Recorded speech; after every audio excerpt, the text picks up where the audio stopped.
Hey everyone, it's Chris Carter here on the Locked On Steelers podcast. We've got Nick Farabaugh, who's in Mobile, Alabama, covering the Senior Bowl. I want to get his insights on the first day of practices, who stood out, and who all was there for the Steelers, and who did they look the closest at. All here in the Locked On Steelers podcast. Let's get into it.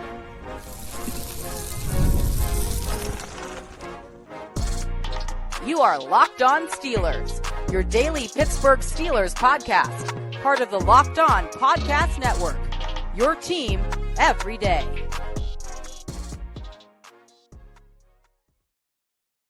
Hello, welcome to the Locked On Steelers podcast. I'm your host, Chris Carter, bringing you your daily dose of all things on the Pittsburgh Steelers. As always, you can find the show on your favorite podcasting apps and on YouTube. Like this video if you enjoy it. Subscribe to this YouTube channel to get all of your daily Monday through Friday episodes, as well as our bonus content. We thank you for making us your first listen every day, because we're your team every day. And today's episode is brought to you by PrizePicks. Go to prizepicks.com/LockedOnNFL. Use code all lowercase LockedOnNFL, and you'll win $50 instantly when you play just $5. As I said before, joined by the man himself, Nick Farabaugh. He's back on the show. Now, we ask you to pardon our dust. Nick is on the road in Mobile, Alabama. He is staying in a place, and sometimes the Wi-Fi ain't all the way great there in those places. So if Nick's video goes in and out, we apologize, but his audio has been coming in fine, so we're happy to have you. Nick, how's it going in Mobile? Is it much warmer down there?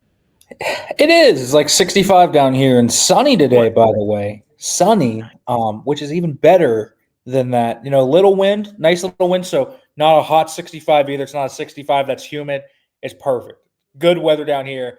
It should come back to Pittsburgh soon enough, but not really.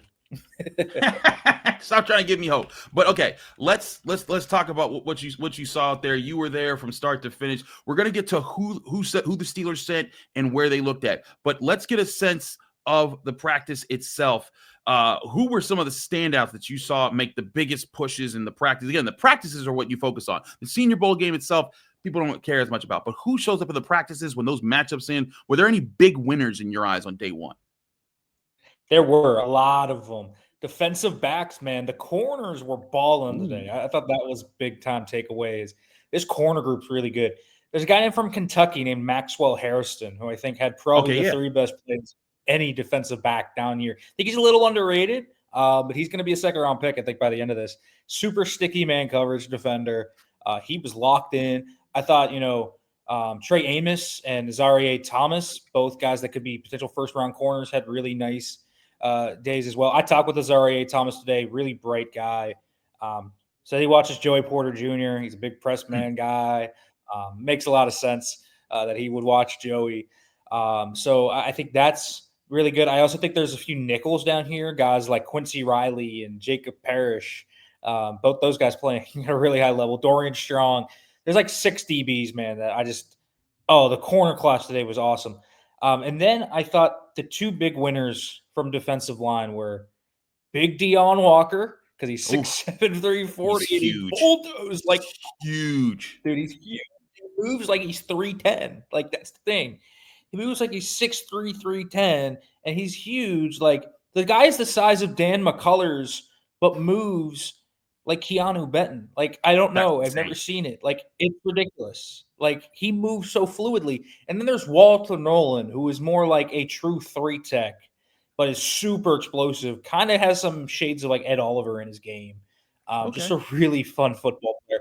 Both those guys had really good days. TJ Stewart, who wasn't as much on my radar, from South Carolina, had a really good day. He's probably a third round, fourth round pick. He was splashing a lot today. At running back, I thought Devin Neal and RJ Harvey really stood out. Devin Neal's a really fun player. But RJ Harvey is 5'7", 5'8", 210, and he can hit the turbo gas. I'm telling you, he's going to run 4 threes. He can fly. There was one play where he got an outside zone carry, took the cut up, and he was gone. And I said, ooh, I can see that working in Arthur Smith's offense. I want to double back real quick. I want to go back to corner, because you brought them up and how big of a winners they were in this one. There's those 2 names that you said spoke up pretty loud to me: Maxwell Hairston and Azareye'h Thomas. Azareye'h is a person who, when you look at his tape, the physicality, the stickiness in man coverage, the willingness to press, and the way he wins in press, the way he hits, he looks like a guy who could be another version of Joey Porter Jr. Like, the Steelers could go get just two tall, strong guys who can play press, be physical, and be those guys. Maxwell Hairston, though, I haven't been able to study him as much, but also 6'1", one in the higher 180s. Also a guy that can play a little bit more physical based off of his reputation. Out of those two guys, is Thomas to me was going to be the corner that I thought shined the brightest this Senior Bowl week. Is Thomas your top corner, or do you think Hairston was he that good that he might have that position right now? I mean, Thomas is probably the guy that's going to go first, but I think Hairston was the best corner here so far. Okay. He was that good. He's just really fluid, And I thought the thing that, Thomas was really kind of walked up on guys, right? Press man, that was his thing. I saw Hairston walked up. I saw him in off. I saw him matching zone. Thomas struggled a little bit in zone where, Thomas struggled a little bit to start practice. I thought he ended up with a good day, but he bit on a double move. He got beat on a dig route early. He has I think he has some bad eyes in zone at times. That's on tape and here. So I do think there's some growth with him, but I think Hairston's like a pretty versatile dude. Hairston at 52, I think is a really fun little fit that the Steelers could get. He can play man, he can play a little off. He's a guy that fits, I think, perfectly into their cover 3 heavy scheme. I think he's a really good cover 3 corner. And so I can see him kind of fitting into that mold. So I thought, this corner group led by Hairston and Thomas kind of was the star of the day for me personally. The offensive line group as well had a pretty good day. I don't think the Steelers obviously need to invest a ton in their offensive line. They've already done that, but they want to. If they want to take a guard a little earlier, I think there's guys that they could do that with. Gray Zabel from North Dakota State, mean dude. There's some shades of Mason McCormick in there, attitude-wise. And so he's a really interesting player. And then the one position I didn't touch that, I kind of wanted to was wide receiver because that's obviously a big need. I kind of have the opposite takeaway of the wide receiver room. I thought this was a very unimpressive wide receiving group today. Tez Johnson had a good day, but also one-on-ones are kind of built for guys like Tez Johnson who are fast, really quick in and out of their breaks. But 156, Steelers are probably not going to select a guy that's 156, 5'8". But what they will do is select a guy like Jack Besh, who I thought was the biggest winner today. He's a converted tight end, Chris. He can block really well, and he's really fluid in and out of his breaks. He's creating separation. He got overthrown a few times by some of these quarterbacks, but he was wide open a lot. He's a really tough player. So he, I think, stuck out. He was probably the biggest winner of that wide receiving group. I think he's a guy, that's maybe an early 4th-round pick right now that's going to work himself up into the 3rd round. So if you're looking for backups, for the Steelers, if you are an Ibuka or a Golden or a Burden fan and Steelers may not get those guys, I think you would look at a guy like Jack Besh as being the backup option. Okay, that's very interesting. I think that's the tricky situation here, and I want to talk more with you in a bit about this because the Steelers, unless the Steelers make some big move and they get a second first-round pick this time around, like how they kind of got a de facto or a de jure first-round pick when they traded away Chase Claypool, and it turned out to be the 32nd overall pick for Joey Porter Jr. Like, unless they make a move like that, you can only pick one of these top positions, and so you get that one guy. I want to talk to you in a bit about which of those positions is best. It might be the best suited to wait on and still get those type of impact players. But before there, we got to talk about who the Steelers sent, because that's going to be a big part of what people always evaluate. People always take a look at who was Mike Tomlin honing in on, and who did Mike Tomlin bring with him. We'll talk about the coaches and the focus of Mike Tomlin next here on the Locked On Steelers podcast. Chris Carter here with Nick Farabaugh, who's in Mobile, Alabama, covering the Senior Bowl. We'll be right back right after this. But first, remind you this show is brought to you by Prize Picks. The big game is almost here, and there's no better way to make it even more exciting than with Prize Picks, the best place for daily fantasy sports. With over 10 million members and billions in winnings awarded, Prize Picks makes it fun and simple to get in on the action. It's the best way to turn your sports opinions into cash with daily fantasy player projections. Here's how it works. You pick more or less on at least 2 players' projections, and if you're right, you can win up to 1,000 times your cash. Prize Picks even has a free pick for the big game where one of the starting quarterbacks only needs to throw 1 yard to win. Pair that with one more correct pick and you're cashing out. What I love most? Fast, safe withdrawals. When I win, my cash is in my account in as little as 15 minutes. Check out the promos tab to tail any of the super sweet Millie winners big game lineups. If you tail a lineup that goes 3 for 3, you can win a split of $1 million in promo funds. Download the app today and use code LOCKEDONNFL to get $50 instantly after you play your first $5 lineup. That's code LOCKEDONNFL for $50 instantly after you play your first $5 lineup. Prize Picks. Run your game.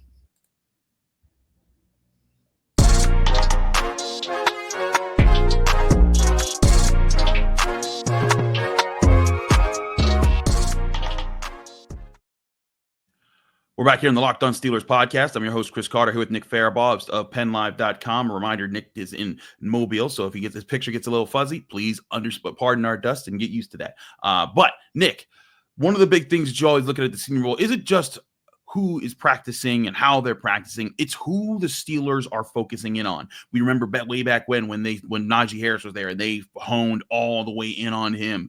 Broader, the offensive tackle, it was a focus. Kenny Pickett was a focus. Malik Willis was a focus, and then it turned out to be Kenny Pickett. There's been so many of those that have kind of been indicative. So first of all, normally you see Tomlin there with a major with Omar or Kevin Colbert back in the day, and then like one big coordinator. Who all showed up for this Senior Bowl, at least on the first day? Yeah, more significant than that. It was Mike Tomlin, Omar Khan, Terrell Austin, Arthur Smith, all four of them there. I thought, which was really interesting. Plus a lot in the scouting department: Sheldon White, Mark Sadowski, Quentin Harris, Art Rooney Jr. Dan Colbert. So a lot of them. And then there were, three or four scouts along. So there was 14, 15 Steelers personnel there. And that's the people I spotted, there was about 10 people at the Shrine Bowl that probably are on their way to Mobile, like an Andy Weidel. He was at the Shrine Bowl in Dallas earlier this week. I imagine he will probably be here maybe tomorrow. So he'll get his eyes on them. And man, Mike Tomlin, as usual, Chris, as you see the videos and the photos, is in the middle of the drills. The only head coach to do that, and he is in there. So it's significant. They brought a lot of people to this event, more than they usually do. Usually they do bring like a coordinator and a position coach. I don't remember them bringing both coordinators. I think even in 22, they brought Canada, but did not bring TA. This time they brought both of them. That to me is intriguing. I mean, I think it shows that they're putting a lot into this process to go and find their guys. I also think it's another further sign that none of those coaches are being moved on from, as we've kind of confirmed. But again, for the Steelers to say, hey, it's not just offense, it's defense this year. That is a big point of emphasis for me. But one thing I always look for too is, who does Mike Tomlin hover around? Who does he kind of bark at or like mess with a little bit? Because players often talk about like when Mike Tomlin kind of talks to them and is like, man, that's Mike Tomlin talking to me. They get kind of excited about it. Was there any moment like that where he hovered on a position a little bit more than others, or did he kind of evenly spread himself out on the first day of Senior Bowl? Was there a moment? There was an entire 2 hours of it. He just focused on one position today. Mike Tomlin was really focused on one position. The position was the defensive line. That is where he was all day. And not only was it Mike Tomlin, Terrell Austin was there and Omar Khan was there. All three of them at that same position. And Mike Tomlin was focusing on the top guys there. Walter Nolen and Deone Walker that I was talking about. TJ Sanders. On the other squad, he was focusing on some of the top guys there, like Darius Alexander and Anais Peoples. So he was focused on the top guys in the defensive line. There was one moment where I saw him explicitly go over to talk to Walter Nolen.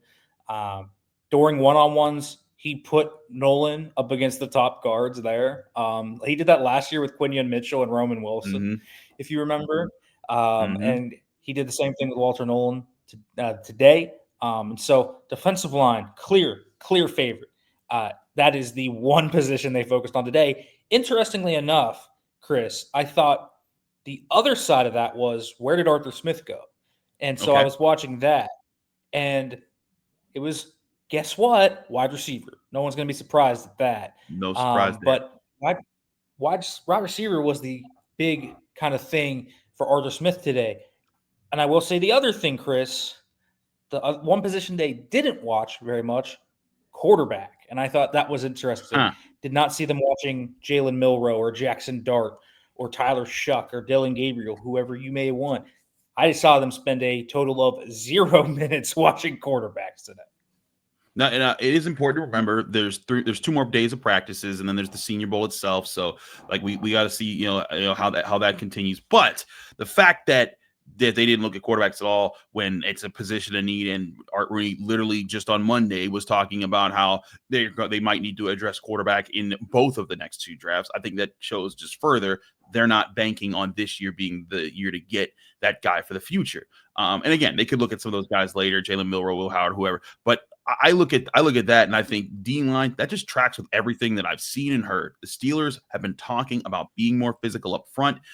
They've been investing in the O-line. They got a second-round pick in Keanu Benton, but they need a dog in the middle kind of line. So let's talk about those 2 guys that you zeroed in on. The Walter Nolen, Deone Walker. You look at those 2 guys, different kind of builds. Walter Nolen more like 6'3", 300 pounds. Walker 6'6", 340. If you're getting one of those guys, I'm presuming if you're getting Walker, you want to put that guy at the nose and let him eat up that kind of space and then move Benton out. But if you get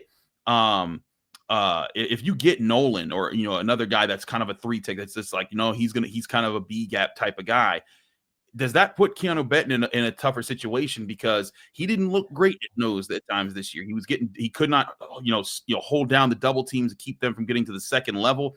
Is that does that show anything to you or clues to you as far as where the Steelers might be preferring as their kind of D tackle to look at in this draft? I think it does. I think they would like to move Keanu Benton out of the nose. I think they would like to put him out there at 5 and 3.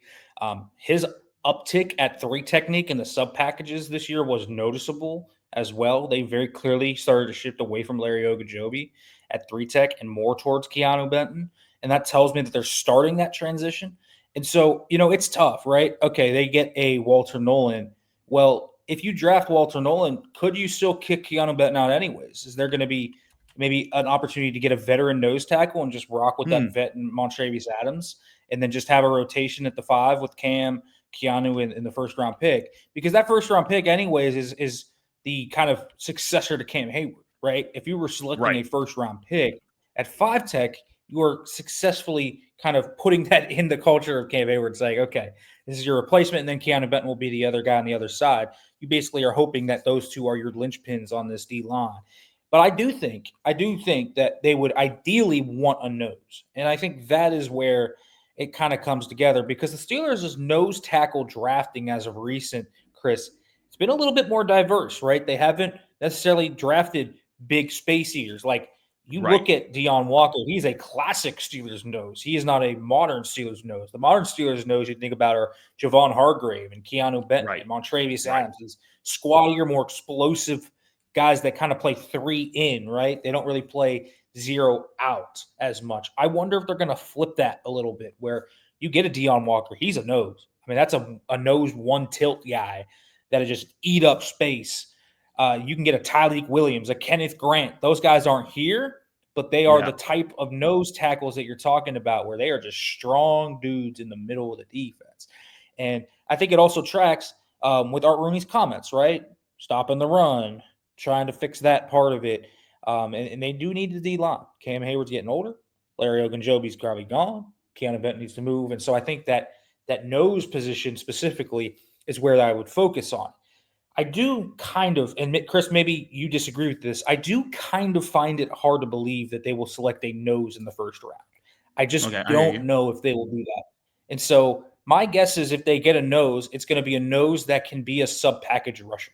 And so, a guy like Deone Walker moves at a completely different level than a 340-pounder does. And so he can be a 3-down player that can be a sub-package guy. So I don't think you're going to see them draft a true 2-down nose. If they draft somebody, that guy's going to probably be able to play in sub-packages and rush the passer too. That's a very interesting perspective there. And it certainly is part of the consideration, right? Is that modern day NFL, like the old school Casey Hamptons don't have as much of a place in the NFL because you need to be able to play 3 downs. And if you can only play the first 2 downs, it kind of limits what you're able to do there. But the Steelers want to be that physical nasty team that can take away first and second down while also having it. And it's rare to find those guys. Like Cam Hayward's one of those rare specimens. It's why it's ridiculous that he fell all the way to what did he draft? 30, 31 when they picked him. So you get a guy like that's awesome. And I think that's going to be the tricky thing is, and maybe why it's imperative that they're looking at these guys in the Senior Bowl right now, because you look at this draft class and the guys that are in the D tackle lists, the top guys, like you said, Mason Graham's going top 10. The Steelers are never going to touch that guy. Kenneth Grant could fall to 21. That would be interesting. Is Kenneth Grant a guy to you that could be a 3-down player, or is he more of a 2-down tackle? I think he can be a 3-down player. He is charged up. He is athletic. He is crazy for 340. He's super athletic. I think he could be, the 2-down guy I like, that I'm a little worried about. Could he be a 3-down guy? Tyleik Williams. I really like Tyleik Williams. He's strong. He's great against the run. But does he have the pass rush upside? I think Grant has similar questions, but I do think Grant is a little more polished in that area. So I do think he could be. I will say, and I just kind of thought of this while you were talking, Chris. I will say, and I will not discount the fact that maybe they get both. And what I mean by that is I think they might double dip at D-line. I would not be surprised if we get a double dip D-line. And so maybe it doesn't matter as much what they get, maybe as long as they get the guys. But I still do not think they are going true nose in round 1. I just can't see that as an allocation of their resources. And so I do think, a guy like Grant, if they draft Grant in the first round, they are going to think Grant obviously has 3-down capability. And I think he does. And so I think a double dip is coming, though. I think that is very possible because I have kind of looked at this D-line class, and it's very all over the place, right? It's different archetypes. You can get a 5 tech in round 5, 4. You can get a nose then. You can kind of fill in the blank throughout the entire draft from both sides. And so if you get the nose early, if you get Deone Walker in 52, you could still come back around in the 4th round and get your 5. You can do different things like that. So I think there's a very real possibility we see a double dip at defensive line, because not only do they need someone to kind of move Keanu or replace Larry Ogunjobi, Isaiah Loudermilk's a free agent. Is Dean Lowry going to be back? They need a depth player too. And so I think a double dip at defensive line actually kind of makes a lot of sense. And to your point, like if Deone Walker, he's not a 1st-round pick in this class. Now, maybe he pushes himself up to be a 2nd-round pick, but he could be one of those guys that want part of a double dip, where maybe if you don't go in the 1st round, maybe if somehow he lasts to the 3rd round, maybe you can be like, all right, that's one of the guys. Let's get the other guy in the 4th, or if you pick the other guy already in the 2nd. But point being, I think that's why it's very important to look at these guys. But I want to ask you, Nick, more about the position groups in the draft class this year that project to be those not diamonds in the rough, but those positions that might be stronger if the Steelers waited for and found the right guys there, and which positions maybe need to be the 1st-round pick because there's not as much depth. We'll get into that next here on the Locked On Steelers podcast. Chris Carter, Nick Farabaugh, who's at the Senior Bowl, coming up with more here. But first, I want to remind you that this is a message from our sponsor, Intuit TurboTax. Taxes was waiting and wondering and worrying if you were going to get any money back, and then waiting, wondering, and worrying some more. So now Taxes is matching with a TurboTax expert who can do your taxes as soon as today. An expert who gives your taxes their undivided attention as they work for your return, while you get real-time updates on their progress so you can focus on your day. An expert who will find you every deduction possible and file every form, every investment, everything with 100% accuracy, because that's what you want when you're getting someone to do your taxes. Also, you can get the most money back guaranteed. No waiting, no wondering, no worries. Now, this is Taxes. Get an expert now on TurboTax.com, only available with TurboTax Live full service. Real-time updates only in the iOS mobile app. See guarantee details at turbotax.com/guarantees.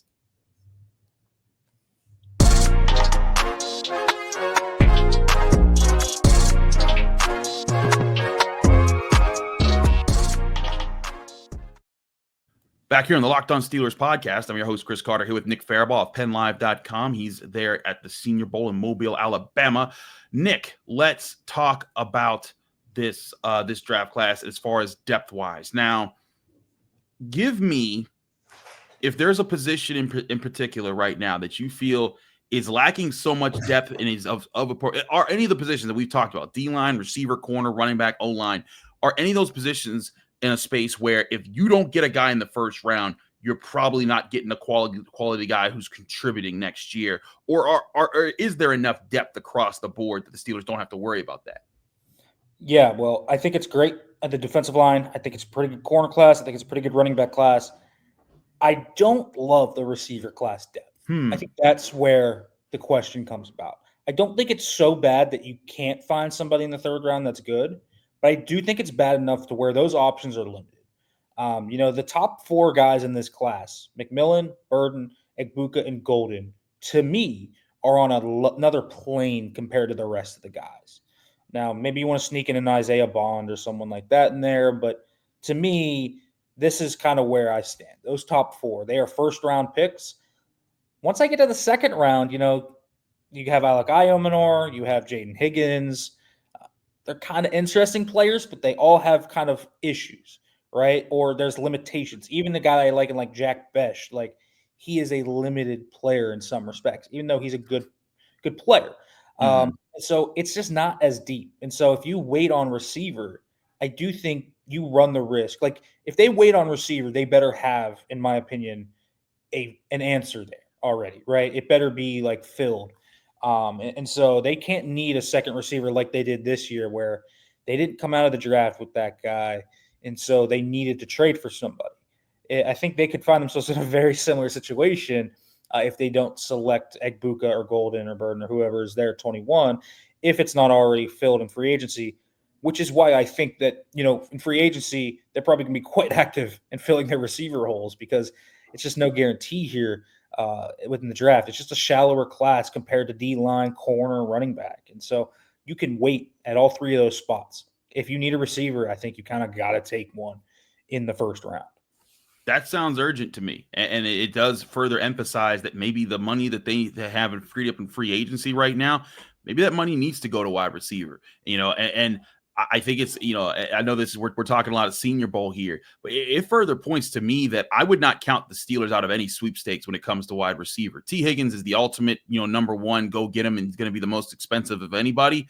But if there was a year for Omar Khan to be completely different than Kevin Colbert and for them to pony up and say, you know what, we're going to go get that guy, this would be the moment when you have this kind of salary cap space, when you don't have a super quarterback under contract right now. There's no Ben Roethlisberger contract hanging over you. You can be a little bit more aggressive. And then as you get T. Higgins and, we'll see if they keep George Pickens for the long term, then all of a sudden you have a 1-2 punch at wide receiver. You can look at Roman Wilson, Calvin Austin, then you could still draft a guy in the 3rd or 4th round. And like you're saying, if that guy doesn't work out, you're not hurting as much. Why? Because you went and got a top tier guy. And again, not saying they're going to go get T. Higgins, but I hear what you're saying there is that if this isn't the draft to go get to try to get that diamond in the rough Steeler receiver that they used to get, like when they got Juju Smith-Schuster in the 2nd or Antonio Brown in the 6th and Emmanuel Sanders and Mike Wallace in the 3rd, if this isn't that kind of a year, maybe it is the year to make sure that you get it before the draft so you don't even have to worry about it.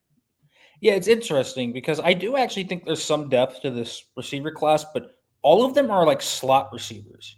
And I think that's like the one thing the Steelers don't need. They got Calvin Austin, Roman Wilson. Yeah. Right. Like they don't really need one. And they even have a big slot. Like they could just bring back Skoranek. Like I think like they don't really need a slot. They need an outside guy. I just think there's a lack of depth in outside perimeter receivers in this class. And so I think that's where it gets tricky. The Steelers specifically, if they needed a slot, they could go get, Jalen Royals or Xavier Restrepo, and they're fine players. They'll probably contribute. I just don't think, they are guys that necessarily perfectly fit into what the Steelers will do. I think the other thing is some of the top receivers. McMillan's obviously an outside guy, but Burden is probably pretty slotty. Like he's probably going to play a lot in the slot. Egbuka comes from Ohio State playing in the slot. I think he can play outside, but he was a big-time slot receiver there. And so even some of the top guys are kind of slot. I don't think Egbuka is slot specific, but he played a lot of slots, so there's still the question of how much he can do outside. And so they are kind of in a tough spot at wide receiver, and I think that does lend itself to whether you're trading for a guy whether you are signing a guy, whether you're doing both. I think, we talk about double dip at a defensive line in the draft. How about a double dip in free agency wide receivers? Like, I think that is possible for them. And I think that's without even talking about George Pickens, who is he here? Is he not? I think even with George Pickens, I can see them being aggressive in free agency. I don't think his future has anything to do with their aggressiveness in free agency necessarily. If they plan to move on, it's even more aggressive. But even if he is here, they need somebody next to him. They need depth to this wide receiver room because one injury and they can be right back where they were last season. We saw how that went. So I do think there's an urgency to receiver no matter what happens really here, mainly because it's not a great draft at wide receiver. In the free agency market, I mean, there's a few top guys there. There is, you talk about T. Higgins, but there's Chris Godwin. There is, if you like one of the older guys, if you like an Amari Cooper, if you like Stephon Diggs, even though he's coming off an ACL tear, if Devontae Adams is back on the market, there are probably going to be options for you. And there's going to be trade options probably that come about too. There always are. And so the Steelers are going to be in on all these things. And big game hunting at wide receiver sounds about right for them this offseason. Well, while they're big game hunting at wide receiver, we'll be keeping an eye on the depth pieces there at the Senior Bowl and the draft class. Again, one last thought here, Nick. Just as far as D-line, corner, running back, and offensive line, which of those positions do you think is the best loaded? If you waited to be anywhere from the 3rd to the 5th round, where do you see the steal happening this draft, where the Steelers get that player that got overlooked or just was at the position that was so loaded that this player just got pushed down, where normally if it was a normal year for that position, they would have been a higher, maybe a 2nd round pick? I'll give 2 answers to that. Defensive line is one. It reminds me a lot of last year's offensive tackle class, where there's just an unusual amount of talent at a position that usually does not have a lot of talent. So you can get a 2nd round talent in the 3rd round, I think, which is cool. I will say the other one is running back. There are so many running backs, Chris. Senior Bowl director Jim Nagy said teams have 30 draftable running backs this year. 30 draftable running backs. That is a crazy amount. And not only are there 30 draftable running backs, there are power backs, there are elusive backs, there are speed backs, there are all different kinds of backs. There are receiving backs. So whatever type of back you want, you can get. And so if the Steelers have options at running back, and that is, I think, the crazy thing is they can get a running back in the 5th round that is a legitimate dynamite spark, to Jaylen Warren. And I think that is a really cool thing for the Steelers because it means they don't have to overdraft a position that they really shouldn't anyways. And so that'll help them a lot, I think, with running back being that deep. I think that's been my concern for the Steelers at running back, that I don't think that they should try to draft high at running back, but if they can get that speedster or that playmaker that can pair with Jaylen Warren take over the 1 duties, that rookie take over the 2 duties, then all of a sudden you're looking at, hey, you still have a 1-2 punch and you didn't have to overinvest to keep it. If you're the Steelers, that would be a relief if they were able to pull that off. But we still got 2 more days of practices here at the Senior Bowl. I'm not there, but Nick's there. Get all of that work at Penn Live. Nick, anything that people should be looking out for in your work? Yeah, if you want Senior Bowl takeaways, I'm writing those every day. Same thing with winners and losers. Anything Steelers specific, I will cover it. So if you want Steelers specific Senior Bowl coverage mixed in with some analysis, if you're a draft sicko, there's a little bit of everything for everybody. So make sure to follow me on X, Farabaugh FB. Make sure to check out PennLive.com and make sure to check out the YouTube channel there too. I do daily updates there. Absolutely. He's Nick Farabaugh. I'm Chris Carter. Follow me on Twitter, Instagram, TikTok, Blue Sky, all the social medias at the same handle, at Carter Critiques. Read my work at the Pittsburgh Post-Gazette, post-gazette.com. Find me here on the Locked On Steelers podcast every day, Monday through Friday, breaking down your Steelers. Back here tomorrow with more on the Steelers and the Senior Bowl right here on the Locked On Steelers podcast.